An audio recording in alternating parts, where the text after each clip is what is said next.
एक मित्र ने प्रश्न पूछा है। ये कहते हैं कि विचारधारा कैसे बदले। मैं बहुत दिनों से ध्यान करता हूँ, लेकिन आज भी मैं एक विचारधारा में उलझा हुआ हूँ, फंसा हुआ हूँ, वहां से बाहर नहीं निकल पाता। इस वजह से मेरा ध्यान घटित नहीं होता, ऐसा मुझे स्पष्ट दिखाई देता है। आप इस संबंध में क्या प्रैक्टिकल अप्रोच बताते हैं?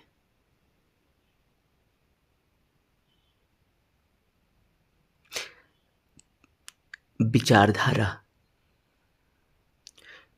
एक माइंडसेट है, एक सोचने और समझने का तरीका बन जाता है, एक ढर्रा बन जाता है। हम दायरा नहीं खोल पाते।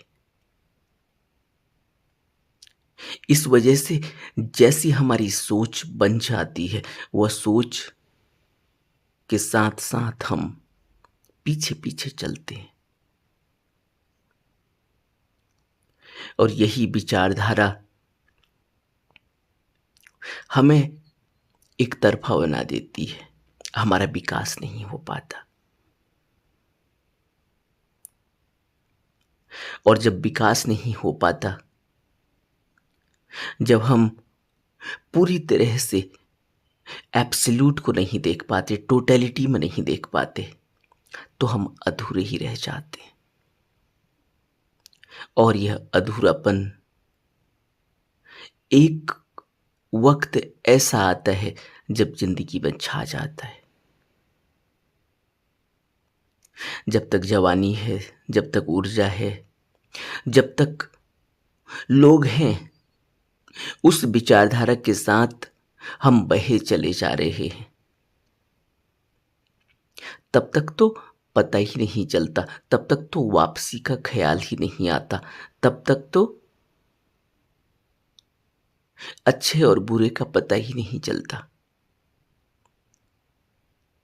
लेकिन एक वक्त जीवन में जरूर आता है ऐसा, जहां पर इंसान सोचने को मजबूर हो जाता है।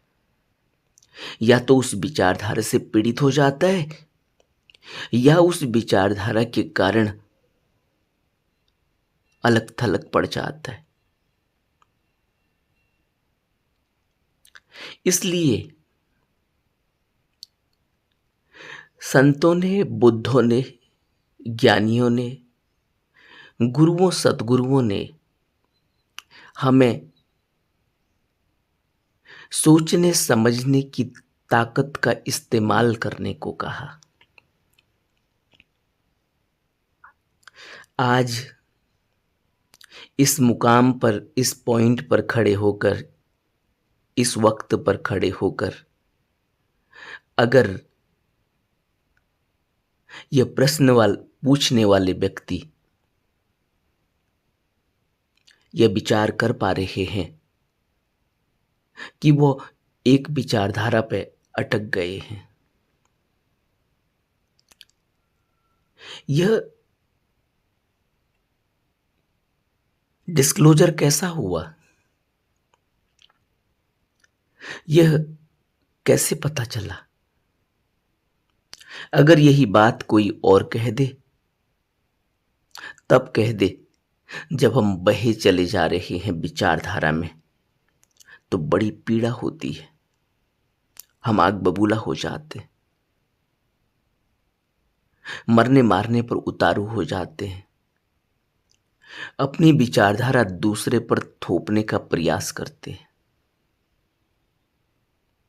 क्योंकि हमारे अंदर अभी चिंतन पैदा नहीं हुआ।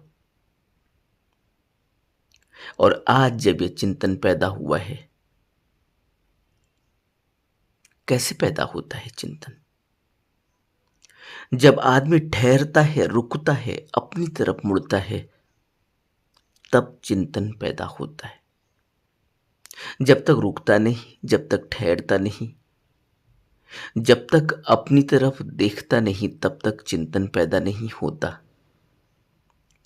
और जो व्यक्ति बहे चले जाता है किसी विचारधारा को पकड़कर, उसका आध्यात्मिक उत्थान, आध्यात्मिक विकास नहीं हो पाता। यही कारण है कि सभी ज्ञानियों ने एक स्वर में कहा कि तुम किसी का पीछा मत करना, किसी के पीछे मत लगना। यानी किसी भी विचारधारा को ऐसे ही मत मान लेना। बुद्ध ने तो अपने शुरू के ही उपदेशों में यह बात स्पष्ट कर दी कि तुम मेरी बात मत मानना जब तक यह तुम्हारा अनुभव ना हो। तुम सुन लेना, वह तुम्हारा अनुभव होना चाहिए। तुम उस पर विचार करना, चिंतन करना, मनन करना, अभ्यास करना, और अभ्यास के बाद जब वो तुम्हारा अनुभव हो जाए तब तुम मानना कि यह बात सही है। और अगर ऐसे ही मान लिया तो हम एक विचारधारा में उलझ जाएंगे, और आज हम सबके साथ यही होता है। पैदा होते ही हम एक विचारधारा में चले जाते हैं। वह स्वाभाविक है, क्योंकि हम जब पैदा होंगे तो कहीं तो पैदा होंगे, किसी समाज में पैदा होंगे, किसी जाति वर्ण में पैदा होंगे, किसी देश में पैदा होंगे, किसी मजहब में पैदा होंगे। यह तो सामाजिक व्यवस्था है। बिना इसके हम पैदा ही नहीं होंगे,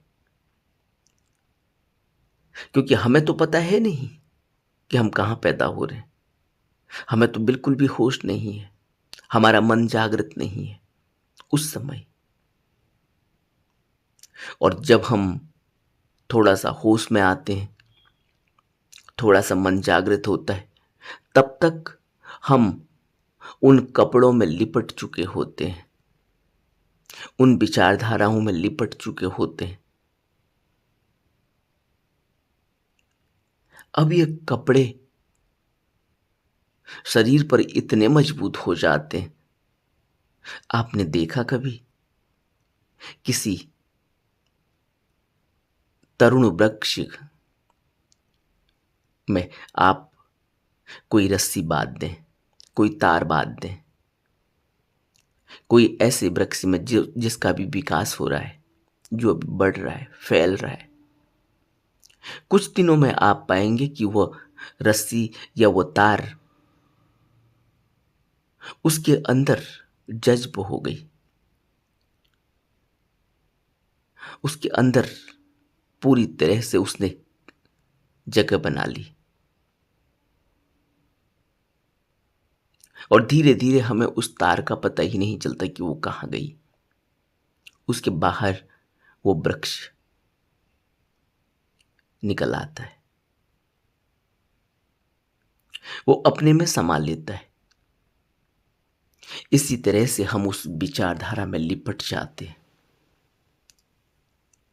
अब अगर कभी हम सोचें भी, विचार भी करें, तो असुरक्षा से इतने घिर जाते हैं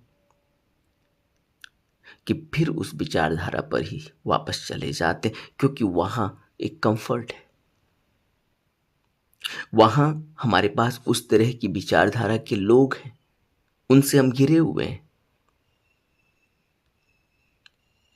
उनका हमें सहयोग है, उनका हमें सपोर्ट है। इसलिए जब कोई व्यक्ति शिक्षा लेता है, यही तो विद्या, बुद्ध विद्या और अविद्या जब कहते हैं, अविद्या का अर्थ है अज्ञानता और विद्या का अर्थ है ज्ञान का प्रकाश। बुद्ध ने अविद्या शब्द का इस्तेमाल किया। यह अविद्या यही है, इग्नोरेंस। इसलिए शिक्षा की जरूरत है। जब तक हम शिक्षित नहीं होंगे तब तक हम खड़े होकर विचार नहीं कर पाएंगे, चिंतन नहीं कर पाएंगे, मनन नहीं कर पाएंगे, क्योंकि हम डरे हुए होंगे। कि अगर इस विचारधारा को हमने छोड़ा तो हमसे सब कुछ चला जाएगा। इसलिए जब कोई व्यक्ति शिक्षित हो जाता है तो वो खुल जाता है, उसका दायरा बड़ा हो जाता है, वह सोचने समझने लगता है। इसलिए समाज में क्रांति होती है, इसलिए समाज की रूपरेखा बदलती है। लेकिन समाज में कुछ लोग जिन्होंने समाज में पकड़ बनाई है, जिन्होंने समाज में अपना डेरा बनाया है, जिन्होंने समाज में अपने को राजा बनाया है, जो समाज को चलाने का ठेका लेते हैं, उनको बड़ी तकलीफ होती, क्योंकि जब समाज में क्रांति होती है, कोई व्यक्ति जागता है, उसके अंदर विद्या ज्ञान का प्रकाश का उदय होता है, तो वो फिर भ्रमों से, मिथ्याचरण से, झूठ से, आडंबर से, कुरीतियों से ऊपर उठता है। और खुद तो ऊपर उठता ही है, समाज में भी उसका प्रचार प्रसार करता है कि कैसे मनुष्य उन कुरीतियों से, आडंबर से, दिखावा से, मनगढ़ंत मान्यताओं से ऊपर उठे। इसलिए उसका विरोध भी होता है, क्योंकि समाज में कुछ तत्व ऐसे होते हैं जिन्होंने समाज को जकड़ा हुआ होता है। ये बहुत गहरी बात है। इसलिए जैसे जैसे शिक्षा बढ़ती चली जाती है, जैसे जैसे मनुष्य का विकास होते चले जाता है, शिक्षा के माध्यम से उसका फैलाव होता चला जाता है, उसके अंदर चिंतन मनन पैदा होता है, सोचने समझने की क्षमता का विकास होने लगता है। वो व्यक्ति उग्र हो जाता है, उपद्रवी हो जाता है। उसको समाज उपद्रवी कहता है, उसको समाज स्वीकार नहीं कर पाता, क्योंकि समाज कुछ उन लोगों के हाथों में है जो एक विचारधारा को मजबूती से पकड़कर समाज को चलाने का काम करते हैं।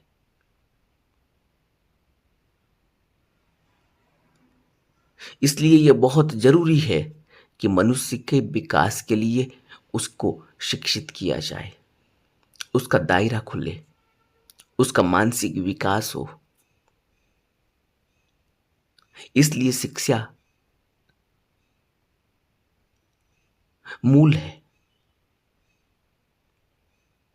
और जब शिक्षा मूल है, जब उसके अंदर चिंतन मनन पैदा होने लगता है, तब वो धम्म को जानने की समझ पैदा कर पाता है। क्योंकि धम्म तो अल्टीमेट है, वो तो सत्य है। इसलिए जब कोई व्यक्ति शिक्षित हो जाता है, चिंतन मनन उसके अंदर पैदा होने लगता है, तब वह ज्ञानी की खोज करता है, तब वो अल्टीमेट की खोज करता है। सिर्फ विचारधारा से अगर कोई व्यक्ति अपने को ज्ञानी मान ले या विचारधारा के कारण किसी के पीछे लग जाए, उसका विकास नहीं हो पाता, उसका उत्थान नहीं हो पाता। वो एक जगह आकर अटक जाता है, क्योंकि वो अपना सब कुछ छोड़ चुका होता है, अपना चिंतन मनन, उसका दायरा बढ़ नहीं पाता। इसलिए बहुत जरूरी है कि बुद्ध के वह उपदेश, जिसमें बुद्ध ने कहा कि तुम मेरी बात को ऐसे ही मत मान लेना कि यह मैंने कही है, यह इस समाज में सभी पर लागू होता है। अगर कोई व्यक्ति किसी विचारधारा से ऊपर उठना चाहता है समझना चाहता है उस विचारधारा को, दायरा खोलना चाहता है अपना, ऐसे ही कोई पीछे नहीं लग जाना चाहता, अंधानुकरण नहीं करना चाहता, तो उसके लिए बहुत जरूरी है कि वह अनुभव में उस विचारधारा को लाए, बजाय इसके कि उसका अंधानुकरण करे। लेकिन ज्यादा से ज्यादा लोग, 99.9999 लोग अपने उस मूल विचारधारा में अटक जाते हैं, बिना किसी अनुभव के, क्योंकि वहां सुरक्षा है और हर मनुष्य सुरक्षित होना चाहता है, हर प्राणी सुरक्षित होना चाहता है। क्योंकि मौत, सुरक्षा काहे से, डर काहे से, असुरक्षित क्यों महसूस करता है? इसलिए क्योंकि मौत, अल्टीमेट तो मौत, और मौत तो आनी ही है। अगर बुद्ध राजमहल को छोड़ते हैं, सिद्धार्थ गौतम राजमहल को छोड़ते हैं, तो सबसे बड़ा काम तो यही हो गया कि उन्होंने अपनी सुरक्षा से अपने को अलग कर लिया, अपने को उस सुरक्षित स्थान से असुरक्षा की तरफ ले गए। सारी सिक्योरिटी खत्म हो गई। आदमी राजमहल में रह रहा है, सिक्योर है। सिक्योर किस सेंस में? इस सेंस में नहीं कि वहां कोई सैनिक आगे पीछे रहते हैं। सुरक्षित इस सेंस में कि वहां किसी भी प्रकार का डर, मरने का डर नहीं मालूम पड़ता। भोजन वक्त पर मिल रहा है, हवा, पानी, लोग अपने, उनसे बातचीत की जा सकती है, उनके साथ राह जिया जा सकता है, सब कुछ है। सुरक्षा। इसीलिए तो आदमी अपने घर के चारों तरफ चार दीवारी करता है, सुरक्षा। गेट लगाता है, कुत्ता बांधता है, सुरक्षा। गेट कीपर का इंतजाम करता है, गार्ड लगाता है, सुरक्षा। लेकिन क्या फिर भी सुरक्षित हो पाता है? क्योंकि जिस चीज से वो सुरक्षा कर रहा है वो तो मौत है, और मौत तो कभी भी दबोच लेगी, कोई सुरक्षा काम नहीं आएगी। जिस समय यह बात अंदर इतने गहरे में बैठ जाती है, तब कोई सिद्धार्थ गौतम राजमहल के दरवाजों को खोलकर वहां से बाहर निकल आता है। उसके बावजूद भी, असुरक्षित होने के बावजूद भी, बिना किसी सुरक्षा के होने के बावजूद 8 साल लग जाते हैं सिद्धार्थ गौतम को बुद्ध बनने में। सारी असुरक्षा के बीच, क्योंकि मौत तो सुरक्षा के कटघरे में भी होनी है, सुरक्षित जगह में भी होनी है, और मौत तो असुरक्षित जगह में भी होनी है। लेकिन अंदर इतना दृढ़ विश्वास, इतनी दृढ़ता, जिसको बुद्ध प्रज्ञा कहते हैं, सम्यक दृष्टि, सम्यक संकल्प पैदा हो जाए, तब मनुष्य विचारधारा को छोड़ पाता है, सुरक्षा, अपने उस सिक्योर जोन से बाहर आ पाता है। और हम पूरी जिंदगी सिक्योरिटी खोज रहे हैं, इसीलिए तो धन इकट्ठा कर रहे हैं, इसीलिए तो घर परिवार फैमिली, लोगों से बात व्यवहार, यार दोस्त बनाते, मिलना जुलना करते, समाज में रहते हैं, लेकिन फिर भी सुरक्षित नहीं हो पाते क्योंकि विचारधारा को नहीं तोड़ पाते, क्योंकि हम अपने बाहर के उस सेल को नहीं तोड़ पाते जिसने हमको पूरी तरह से जकड़ रखा है।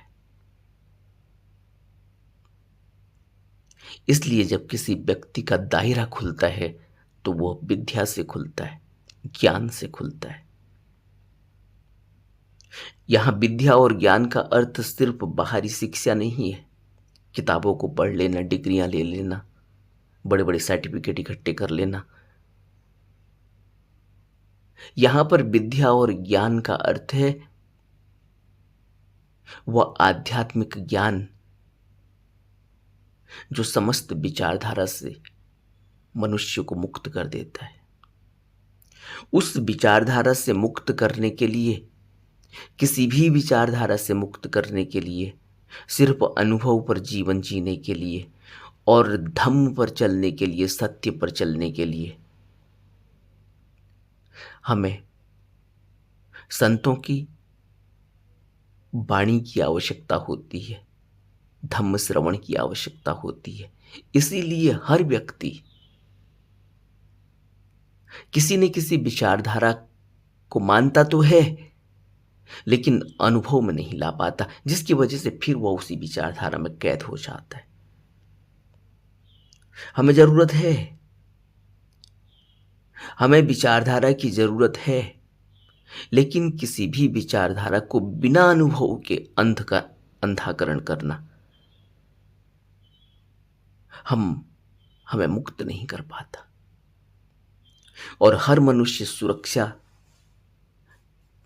चाहता है, हर प्राणी सुरक्षा चाहता है, हर प्राणी डर से ऊपर उठना चाहता है, और सबसे बड़ा डर है मौत।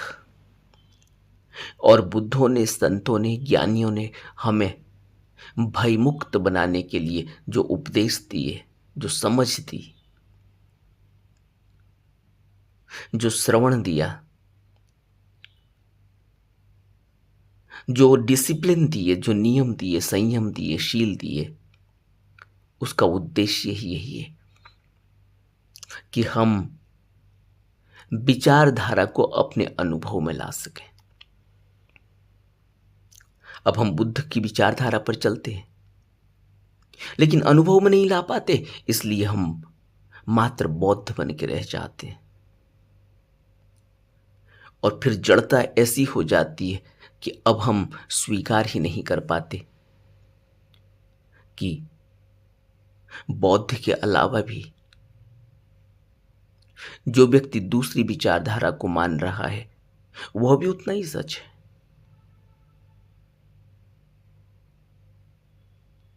इसलिए हमारा आध्यात्मिक विकास नहीं हो पाता और हम जहां खड़े हैं वैसे ही खड़े रह जाते हैं और वैसे ही हमारी मौत हो जाती है।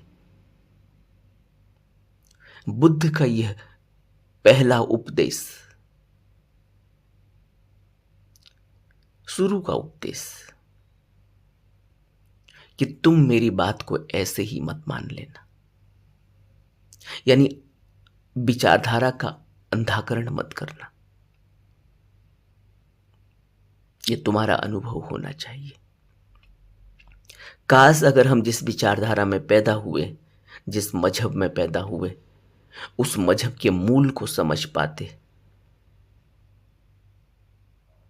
तो क्या आप सोचते हैं कि हम किसी दूसरे मजहब पर या किसी दूसरे लोक पर या किसी दूसरी जाति पर, दूसरे वर्ण पर, दूसरे देश पर कभी कुछ बोलते, कभी कुछ गलत बोलते, कभी विरोध करते? क्योंकि जब अनुभव हो गया तो पता चलता है कि सब एक है।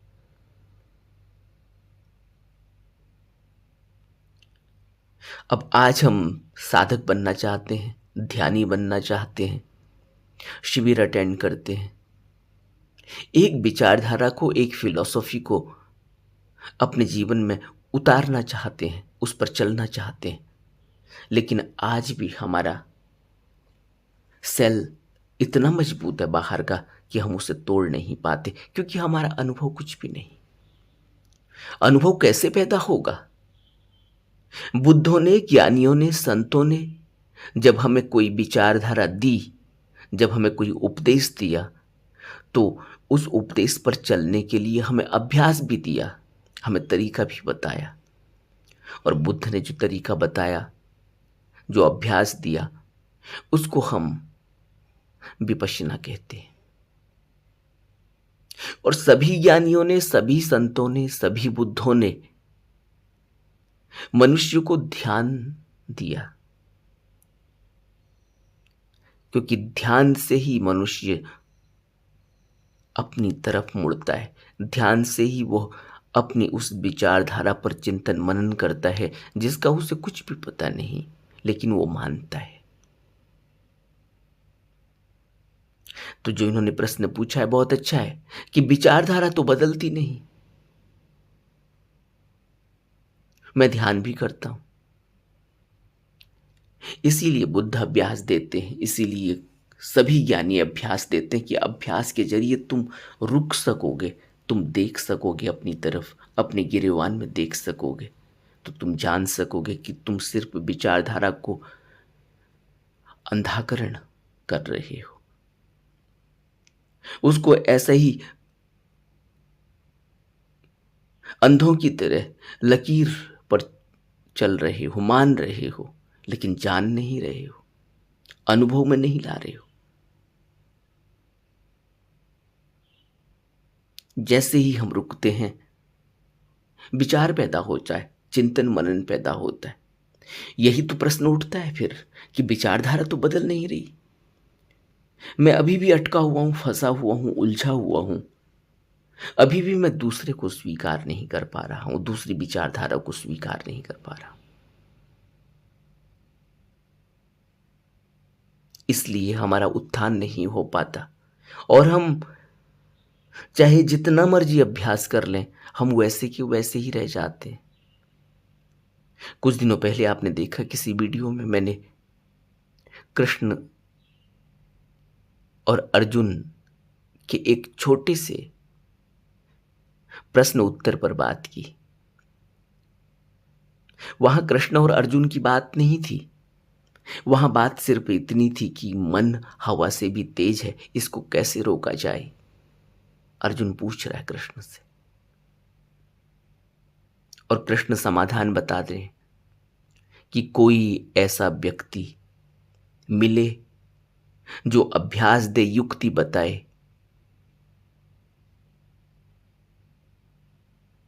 तब अभ्यास से धीरे धीरे यह मन रुकता है, रुक जाता है।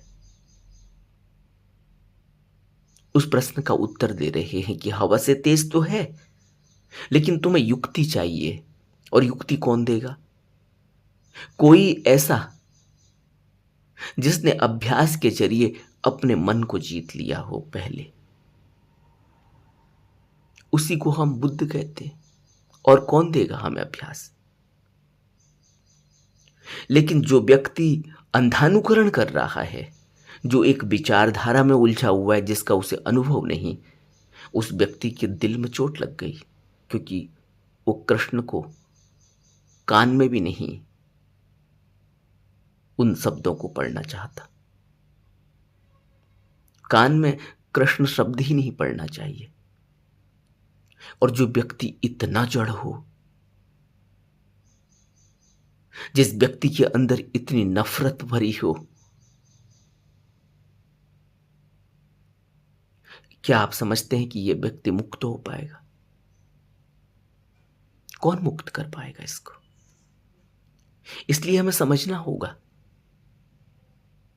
हमें ओपन माइंडेड होना होगा, हमें अपना दायरा खोलना होगा, हमें समुद्र के बीच में खड़ा होना होगा, और सभी लहरों को झेलना होगा, देखना होगा, अनुभव करना होगा।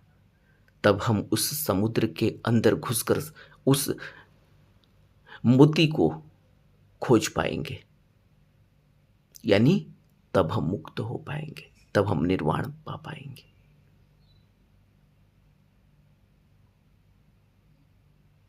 नमो बुद्धाय।